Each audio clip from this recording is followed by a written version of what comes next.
रात के 11 बज चुके थे। भाई ने धीरे से मेरे कमरे का दरवाजा खोला और अंदर आकर मुझे सोता हुआ देखकर अंदर से दरवाजे की कड़ी लगा दी।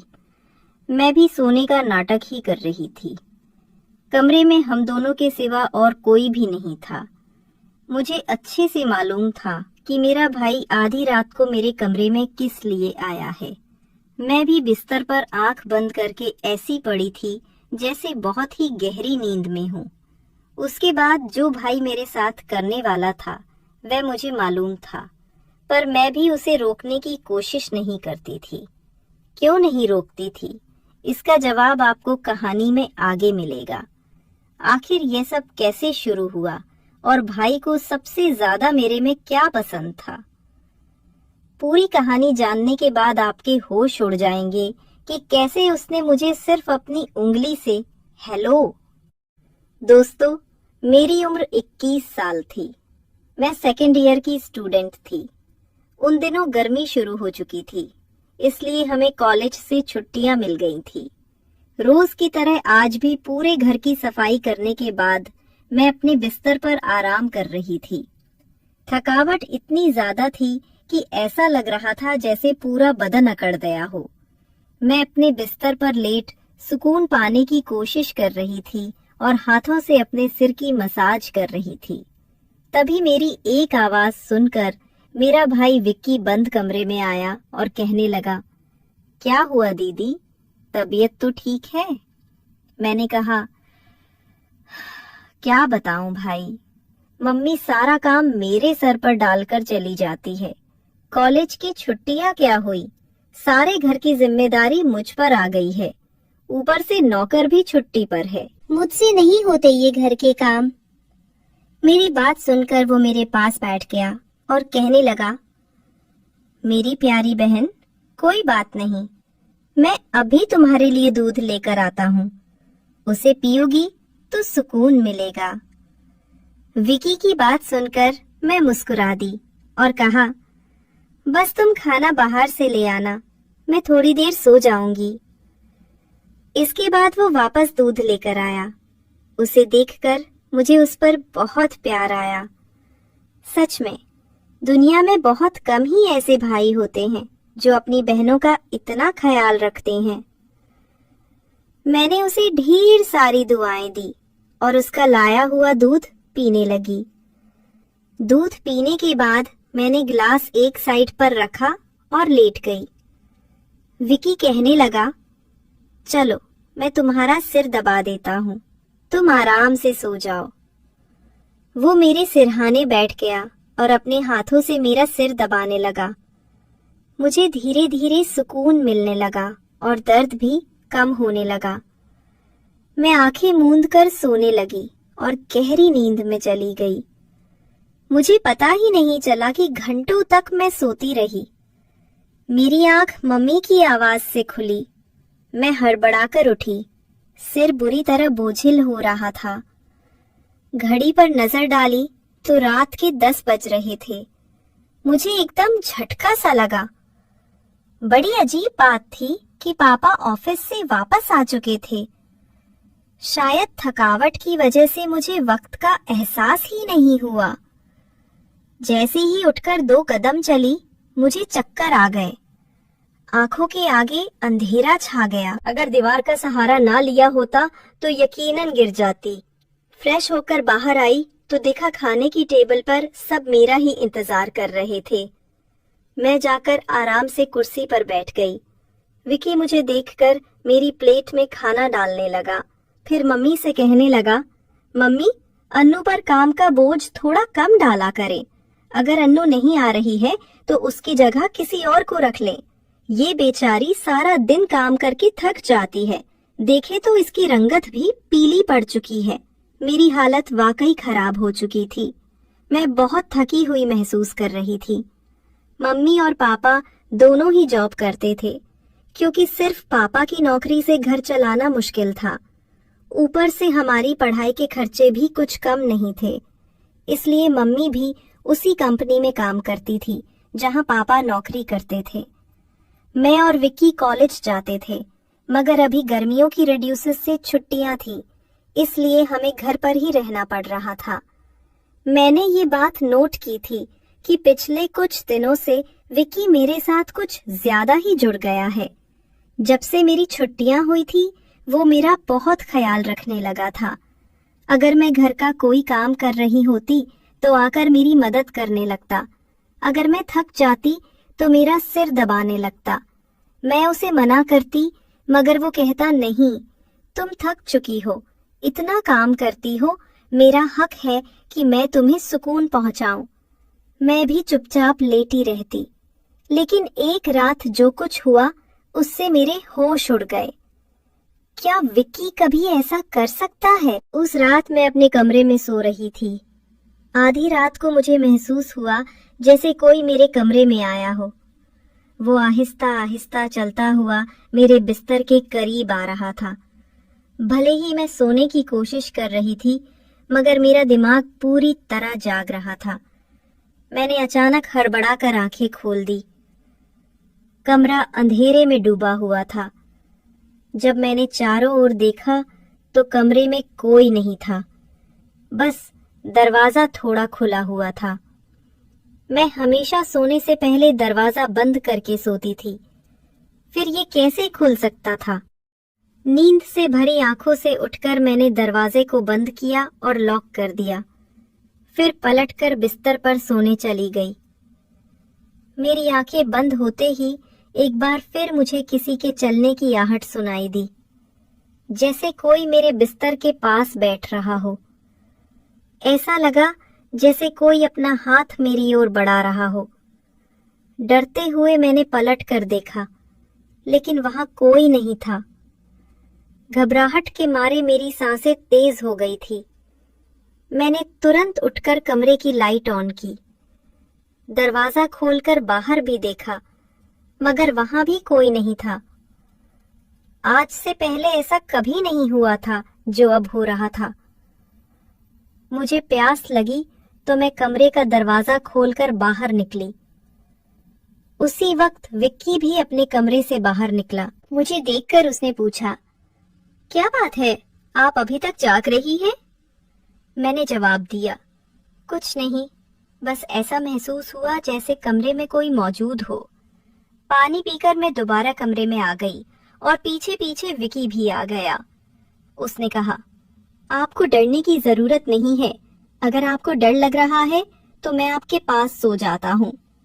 मैंने उसे मना करते हुए कहा, नहीं, तुम्हें अपनी नींद खराब करने की जरूरत नहीं है, तुम अपने कमरे में जाकर सो जाओ। लेकिन वो जिद करने लगा, मैं आपको अकेला किसी भी हाल में नहीं छोड़ सकता। आपकी तबीयत खराब हो सकती है, मैं आपको तकलीफ में नहीं देख सकता। आप सो जाएं, मैं यहीं सो जाता हूँ। आखिरकार मैं बेड पर जाकर सो गई। उसने तकिया उठाया और सोफे पर रखकर वहीं सो गया। उस रात मुझे ऐसा महसूस हुआ जैसे कोई मेरे सिरहाने बैठकर मुझे बहुत देर तक देखता रहा हो। उसने मेरे बालों को सहलाया, मेरे चेहरे पर उंगलियां फेरी और मैं सुकून से सोती रही। ये सब मुझे एक सपने जैसा लग रहा था। अगली सुबह जब मैं उठी तो मेरा मूड बड़ा अजीब था, लेकिन जब मैंने अपने भाई पर गौर किया तो मैं हैरान रह गई। शुक्र था कि मैंने अपने आप को दुपट्टे से ढक रखा था। मुझे हैरत हुई क्योंकि आज से पहले मैं कभी इस तरह इतनी गहरी नींद में नहीं सोई थी। आज मैं थोड़ी खुश भी महसूस कर रही थी, लेकिन इसकी वजह समझ नहीं आ रही थी। मैंने उससे पूछा तो उसने कहा, मैं तो रोज ही इतना खुश होता हूँ, जिसे आप जैसी बहन मिल जाए वो क्यों ना खुश हो। घर के सारे काम निपटाकर जब मैं बैठी तो विकी तेल लेकर मेरे पास आ गया। कहने लगा, अनु दीदी, अपने बाल खोल लीजिए, मैं आपके सिर में मसाज कर देता हूँ। मुझे उसकी हरकतें अजीब लगने लगी। मैंने कहा, ये तुम्हारा काम नहीं है, जाओ अपने दोस्तों के साथ घूमो फिरो, मुझे मसाज की जरूरत नहीं है। मगर उसने मेरी बात नहीं मानी और खुद ही मेरे बालों से कैचर उतारते हुए कहने लगा, आप नखरे मत किया करें, किस्मत वालों को ही ऐसे भाई मिलते हैं। जब आपका भाई आपके खूबसूरत रेशमी बालों में मसाज करना चाहता है तो आपको क्या समस्या हो सकती है? आ जाइए, मैं आपके सिर की मसाज कर देता हूँ। आपको बहुत सुकून मिलेगा। वो मुझे उठाकर कमरे में ले गया। मैं बेड पर तकिया रखकर लेट गई। मेरे बाल बेड से नीचे लटक रहे थे। वो मेरे सिरहाने बैठकर मेरे बालों की मसाज करने लगा। विकी मुझसे 4 साल छोटा था, लेकिन मुझे नाम से ही बुलाता था। उसने कहा, आप इतनी प्यारी हैं कि आपको देखकर दिल करता है कि आप हमेशा इसी तरह मुस्कुराती रहें और मैं आपकी लाड उठाता रहूं। वो मेरे बालों की मसाज कर रहा था और उसके हाथों में जैसे जादू था। मुझे इतना अच्छा लग रहा था कि मैं धीरे धीरे नींद की वादियों में खोने लगी। तेल की खुशबू भी बहुत जबरदस्त थी। मैंने उससे पूछा, ये कौन सा तेल है? वो बोला, ये बहुत ही खास तेल है, खास आपके लिए। आपके जो इतने हसीन बाल हैं ना, ये उन्हीं बालों के लिए बना है। उसकी बातें बहुत प्यारी थी, हालांकि मैं समझ नहीं पा रही थी कि वो किस लहजे में बात कर रहा है। बहरहाल मसाज के दौरान ही मैं गहरी नींद में खो गई। कुछ देर बाद जब मेरी आंख खुली तो मेरा पूरा बदन दर्द से टूट रहा था। ऐसा लग रहा था जैसे मेरी टांगों पर बहुत ज्यादा वजन रखा गया हो। पूरे बदन में दर्द सरक रहा था। मैं धीरे धीरे उठकर बैठी और आसपास देखने लगी। मेरी हालत अजीब थी। जब मैंने खुद पर गौर किया तो देखा कि मैं पूरी तरह भीगी हुई थी, जैसे किसी ने मुझे नहला दिया हो। मेरे कपड़े गीले थे, पंखा बंद था और कमरे में गर्मी थी। ये सब क्या हो रहा था? बड़ी मुश्किल से मैं बेड से उठी। मुझे चक्कर आ रहे थे, चलना मुश्किल हो रहा था। मैं अपनी हालत समझ नहीं पा रही थी। ऐसा क्यों लग रहा था कि मैंने सोया नहीं, बल्कि कोई भारी मेहनत वाला काम किया हो। बड़ी मुश्किल से चलकर मैं बाथरूम गई और फ्रेश हुई। अपनी हालत पर गौर किया तो लगा जैसे शरीर पूरी तरह थकावट से चूर था। जब मैं कमरे से बाहर निकली तो मुझे फुसफुसाने की आवाजें सुनाई दी। ऐसा लग रहा था जैसे कोई किसी से बात कर रहा हो। घर में मेरी और विकी के अलावा कोई नहीं था। फिर वो किससे बात कर रहा था? मैं पहले किचन में पानी पीने गई, मगर तब तक वह फुसफुसाहट रुक चुकी थी। मैं किचन के दरवाजे के पास खड़ी थी जब मैंने बैठक से किसी को निकलते देखा। उसके हाथ में काफी पैसे थे, जिन्हें देखकर वह मुस्कुरा रहा था। यह देखकर मेरे माथे पर बल पड़ गए। अगले ही पल उसकी नजर मुझ पर पड़ी। मुझे देखकर उसने कहा, अन्नू, आप उठ गई? मैं उसकी तरफ धीरे धीरे चलकर गई। वह हड़बड़ाकर पैसों को अपनी पैंट की जेब में डालने लगा, मगर मैंने उसका हाथ पकड़कर उन पैसों को सामने लाकर पूछा, इतने पैसे तुम्हारे पास कहां से आए? वह नजरें झुका चुका था। धीरे से कहने लगा, आप प्लीज पापा को मत बताना। मैं ताज्जुब में थी कि उसने ये पैसे पापा को क्यों नहीं दिए। मैंने सख्ती से पूछा तो वह सहम गया। उसने कहा, ये पैसे तो पापा के एक दोस्त ने कई साल पुराने कर्ज के रूप में लौटाए थे। मैंने सोचा था कि इनसे मोबाइल खरीद लूंगा, लेकिन उसने पैसे मुझे थमा दिए। मैंने उसे डांटते हुए कहा, हाँ, तुमने अच्छा किया। घर के हालात देखो किस कदर खराब है। हमारे माँ बाप दोनों नौकरी कर रहे हैं और तुम मोबाइल खरीदने की बात कर रहे हो। वह शर्मिंदा हो गया। उसी रात मैंने वह पैसे पापा को दे दिए। उस रात विकी मुझसे कोई बात नहीं कर सका और जल्दी सोने चला गया। अगले दिन मैं किचन में काम कर रही थी। जब विकी अपने दोस्तों के साथ घर में दाखिल हुआ, मैं ये देखकर हैरान थी कि वो अपने दोस्तों को सीधा लाउंज में ले आया था। उस वक्त मैं दुपट्टा उतारकर बर्तन धो रही थी। जैसे ही वे सब हंसते हुए अंदर आए, मैंने तुरंत दुपट्टा ओढ़ लिया। मैंने उसे समझाने की कोशिश की। ये क्या तरीका है? तुम जानते हो इस वक्त मम्मी पापा घर पर नहीं है, फिर भी तुम इन लोगों को घर ले आए हो। विक्की तनक कर बोला, ये मेरा घर है। जब आपको मेरा ख्याल नहीं है तो मैं आपका ख्याल क्यों करूं? अच्छा, खाना तैयार करो। ये मेरे बहुत खास दोस्त हैं। वो मुझसे काफी नाराज लग रहा था, मगर अब मैं क्या करती, खाना तो बनाना ही था। मैं उसके दोस्तों के लिए खाना बनाने लगी। तभी वो बोला, खाना परोसने भी तुम खुद ही आओगी। विक्की का ये रवैया मुझे हैरान कर रहा था। छोटी सी बात पर वो इतना कैसे बदल सकता था? मैंने खाना टेबल पर लगा दिया। मैंने गौर किया कि उसके दोस्त बार बार मुझे घूर रहे थे। वे सभी विक्की की उम्र से बड़े लग रहे थे और अजीब तरीके से मुझे देख रहे थे, जैसे मुझे निगल ही जाएंगे। मैं डरकर अपने कमरे में चली गई और खुद को बंद कर लिया। जैसे ही वे गए, मैं विक्की पर फट पड़ी। दोबारा तुम्हारे ये दोस्त इस घर में नजर नहीं आने चाहिए। मगर वो अगले ही पल मेरे गाल थाम कर कहने लगा, इतना गुस्सा कहाँ से आता है?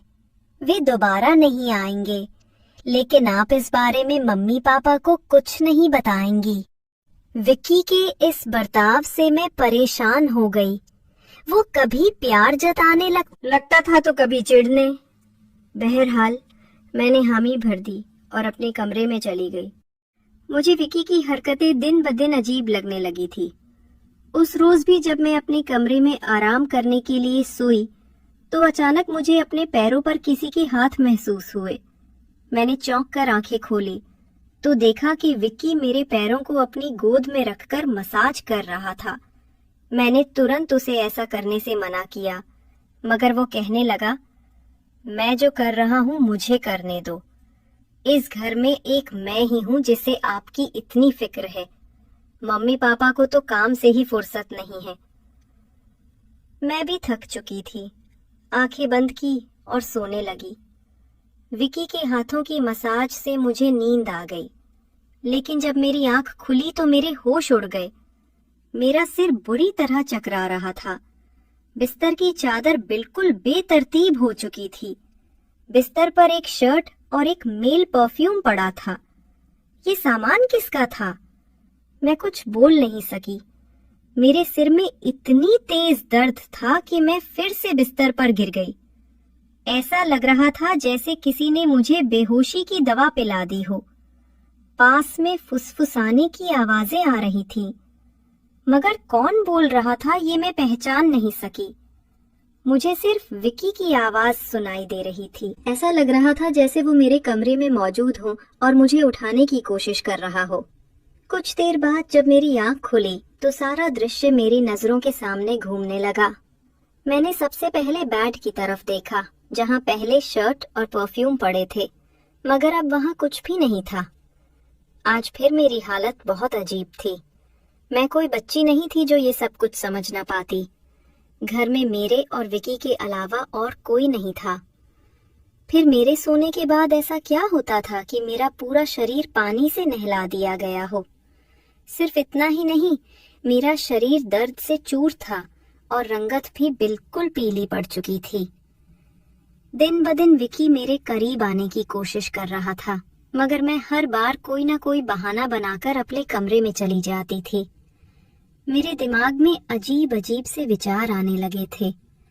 तबीयत भी काफी खराब रहने लगी थी। मेरी हालत देखकर माँ भी परेशान हो गई। उन्होंने कहा कि वो अगले दिन ऑफिस से छुट्टी लेकर मुझे डॉक्टर के पास ले जाएंगी, ताकि पता चल सके कि मुझे क्या समस्या है। उस रात मैं बार बार उठ रही थी और ठीक से सो नहीं पाई। अगले दिन मेरे माता पिता हमेशा की तरह अपने काम पर चले गए। मुझे लगा शायद उन्हें मेरी परवाह नहीं थी। आखिरकार मैं खुद ही डॉक्टर के पास गई। वहां अल्ट्रासाउंड से पता चला कि मैं गर्भवती हूँ। ये सुनकर मेरे होश उड़ गए। आखिर ये सब मेरे साथ कौन कर सकता था? विक्की मेरा भाई था, लेकिन फिर मेरे दिमाग में ये बात आई कि मैं उसे सगा भाई समझती हूँ, जबकि वो मेरा सौतेला भाई है। विक्की मेरी माँ की दूसरी शादी से था, जबकि मैं उनकी पहली शादी की औलाद थी। इस तरह की बातें मुझे गलत सोचने पर मजबूर कर रही थी। मुझे समझ नहीं आ रहा था कि ये बात मैं अपने माता पिता को कैसे बताऊं। विक्की जब भी मेरे पास बैठता तो कभी मेरा हाथ पकड़ता तो कभी मेरे गाल खींचने लगता। मैं पहले इन बातों को हल्के में लेती थी, मगर अब सब कुछ अलग नजर आ रहा था। एक दिन मैं अस्पताल गई और अबॉर्शन से पहले डॉक्टर से कहा कि इस बच्चे का डीएनए टेस्ट किया जाए। डॉक्टर ने रिपोर्ट दी और जब मैंने उसे देखा तो मेरी सांसें थम गई। जो मैं सोच रही थी वैसा कुछ भी नहीं था। बच्चा विक्की का नहीं था, लेकिन फिर सवाल उठा, ये किसका था? मैंने इस गुत्थी को सुलझाने के लिए अपने कमरे में मोबाइल का कैमरा फिट कर दिया। मुझे सच जानना था। कुछ दिनों बाद जब माँ पापा घर पर नहीं थे, विक्की फिर मेरे पास आया। उसने मेरे सिर की मालिश शुरू कर दी। मैंने बहुत कोशिश की कि मैं ना सोऊं, मगर तेल में शायद कोई बेहोशी की दवा मिलाई गई थी। जैसे ही मैं उस तेल को सूंघी, बेहोश हो गई। 1 घंटे बाद जब मुझे होश आया तो माँ बाप घर लौट आए थे। मैंने तुरंत अपने कमरे में लगे कैमरे की रिकॉर्डिंग देखी और जैसे ही सच्चाई सामने आई, मेरे पैरों तले जमीन खिसक गई। विक्की मेरे कमरे में अपने घटिया दोस्तों को लाता था। वे मेरे साथ घिनौना बर्ताव करते थे। अपना काम पूरा करने के बाद वे विक्की को पैसे देकर चले जाते। ये देखकर मैं पूरी तरह टूट गई। गुस्से और सदमे में मैं अपने कमरे से बाहर निकली। मैंने विक्की का गिरेबान पकड़ा और थप्पड़ों की बरसात कर दी। मम्मी पापा भी ये सब देखकर दौड़ कर आए। पापा ने मेरे हाथ पकड़ लिए और गुस्से में कहा, होश में हो क्या? पागल हो गई हो? क्यों मार रही हो इसे? मैं रोते हुए चिल्लाई, आप देखिए ये जलील इंसान मेरे साथ क्या कर रहा है। मैंने उन्हें कैमरे की रिकॉर्डिंग दिखा दी। वीडियो देखकर माँ फर्श पर गिर पड़ी। पापा को भी अपनी आंखों पर यकीन नहीं हो रहा था। गुस्से से भरे पापा ने विक्की को पकड़कर पीटना शुरू कर दिया। उसके मुंह और नाक से खून बहने लगा। तभी विक्की गुस्से में चिल्लाया, मैंने इसे कभी अपनी बहन समझा ही नहीं।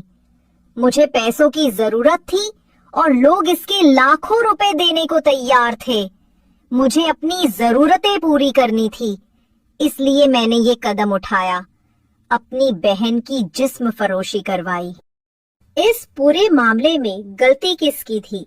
मेरे माँ बाप की, जो पैसा कमाने की दौड़ में बच्चों से बिल्कुल बेफिक्र हो गए थे, या फिर मेरी, जो अपने सौतेले भाई के साथ अकेली इस घर में रहती थी और उस पर हद से ज्यादा भरोसा करती थी।